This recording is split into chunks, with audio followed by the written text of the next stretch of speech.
আমার নাম জামাল হোসেন রানা, সাবেক মেম্বার সেক্রেটারি ছাত্রদল ৬ নম্বর, বর্তমান যুবদল সিনিয়র যুগ্ম আহ্বায়ক ৬ নম্বর।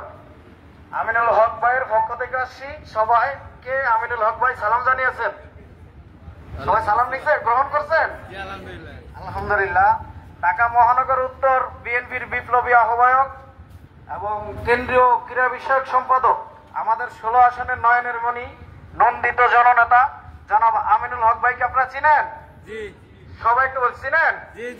উনি কেমন লোক? অনেক ভালো লোক। যাক আলহামদুলিল্লাহ, এরকম একজন ভালো অভিভাবক, ভালো নেতাকে আমরা পেয়ে আনন্দিত না? আনন্দিত।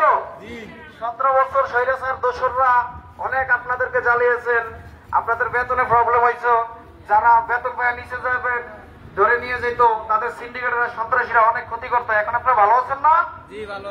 ইনশাল্লাহ আপনারা যদি আমিনুল হক ভাইকে নির্বাচিত করেন আরো ভালো থাকবেন।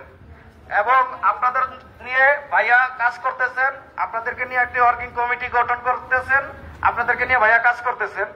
যে কোনো বিষয়, যে কোনো সমস্যা, আপনাদের ফ্যাক্টরি তো হলে ম্যানেজমেন্ট তো আছে, অথবা বাইরে পারিবারিক ভাবে মানে এলাকা ভিত্তিক কোনো প্রবলেম হইলে যে কোনো বিষয় আমিনুল হক ভাই আর ইস্টার্ন হাউজিং এর বাসা খোলা।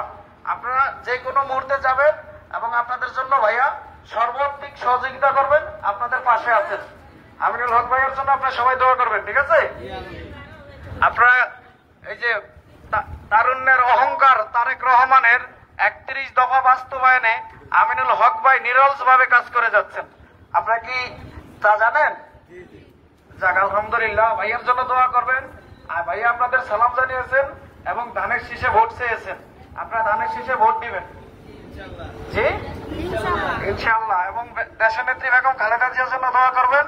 দেশ নায়ক জনাব তারেক রহমান আসতেছেন, খুব অতি শীঘ্রই আমাদের মাঝে ফিরে আসতেছেন।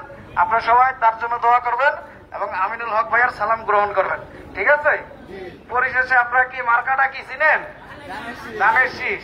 তা আমার সাথে এটা বলতে পারবেন? ভাই তো এখানে আসেন, এখানে আসেন সবাইকে।